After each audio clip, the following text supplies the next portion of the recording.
Desde chiquito creo que me ha gustado dibujar. Cuando, no sé, tenía alrededor de 5 o 6 años, empecé con garabatos y demás. Y fue poco a poco que me empezó a interesar mucho esta parte del dibujo. Cuando era adolescente me gustaba mucho dibujar caricaturas como Dragon Ball Z o Los Caballeros del Zodiaco. Y pues me empezó a gustar mucho cómo iba mejorando poco a poco. Y ya después, más adelante, empecé a practicar técnicas que me gustaron mucho y empecé a desarrollar. Entonces fue una afición como gradual de esta pasión por el dibujo, y a partir de eso crear como tus propias imágenes, tus propios conceptos. Ya en la universidad empecé a adentrarme más en materia acerca del dibujo. En una materia que tuve en cuarto semestre, pues me ayudó a ver cómo es la metodología de crear un cómic. Entonces, pues ahora ya tengo esas bases, esa teoría para poder empezar, y ya no de cero.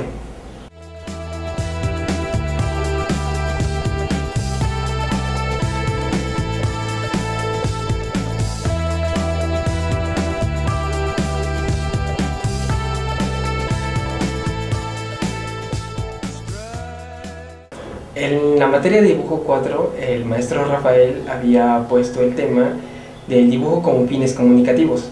Entonces, una de las dinámicas era crear un cómic a través de un texto literario. Y bueno, él dio diferentes autores, entre ellos estaba Edgar Allan Poe.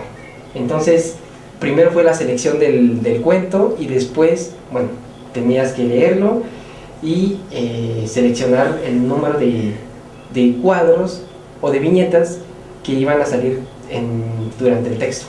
Pues sí, se fueron enumerando todos los cuadros para no confundirse a la hora de realizarlos. Entonces, para mí es más fácil clasificarlos por colores. Entonces, cada línea de un color es un cuadro.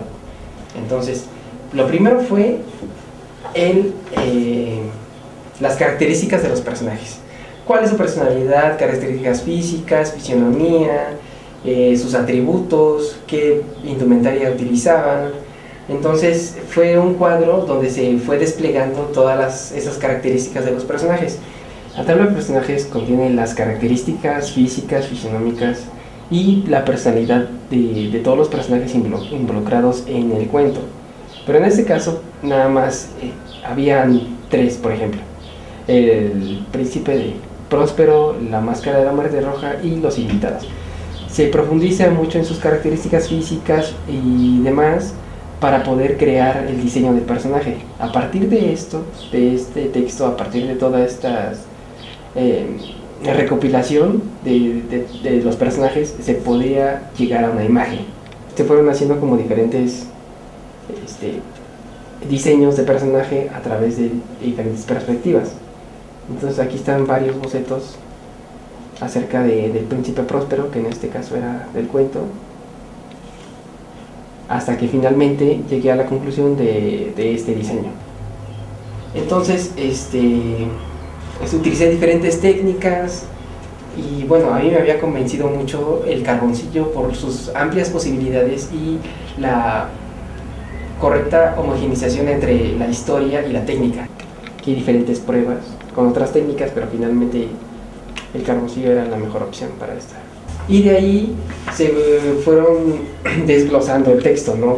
Las viñetas, cuántas viñetas iba a tener el cómic, que era un mínimo de 40 viñetas y un máximo de 90.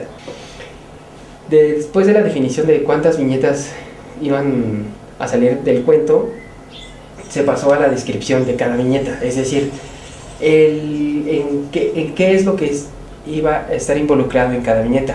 Entonces vemos las características de cada cuadro, personajes involucrados en la viñeta, el encuadre, el ángulo del encuadre, el contexto y el formato. El formato, es decir, si la viñeta va a ir horizontal o vertical. Es muy importante la secuencia de cada viñeta, de la historia.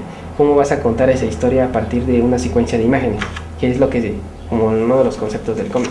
Entonces de ahí se hizo un storyboard acerca de cómo iban a quedar las viñetas.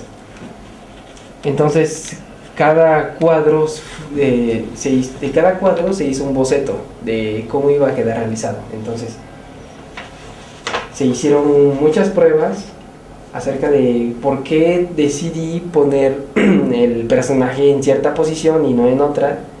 Y bueno, este fin es para saber cómo guiar a tu lector en este cómic. Después del diseño de personajes, de la delimitación de los cuadros, se pasó a la maquetación, que fue a escala, lo cual era muy importante para la realización de los cuadros finales.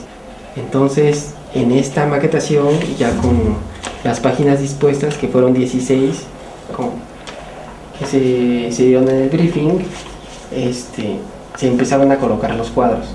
Se dispusieron todos los cuadros en las páginas, así como el texto, ya con medidas reales, ¿no es cierto? Con medidas para después ampliarlas y que quedara de manera exacta. Entonces, de esa manera no había ningún problema a la hora de realizar los dibujos.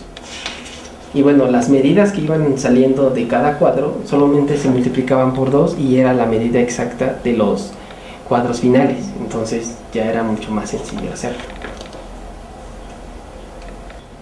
Y bueno, después de realizar toda la maquetación, se empezó a hacer los dibujos finales. Entonces se hicieron varias propuestas de diseño para las portadas, hasta que finalmente terminé con elegir una. Entonces lo decidí también hacerlo en pasta dura, que no era un requerimiento para el trabajo, pero tengo, no sé, como tanto respeto por el cómic que decidí hacerlo en pasta dura y bueno, tratar una tela como si fuera un bastidor y adaptarlo a esta parte del cómic. Utilicé acrílico para la portada y también tuve la dicha de que me regalaran un prólogo para este cómic y bueno, aquí está, hecho por Platonic Ortiz. Y bueno, ahí está el resultado.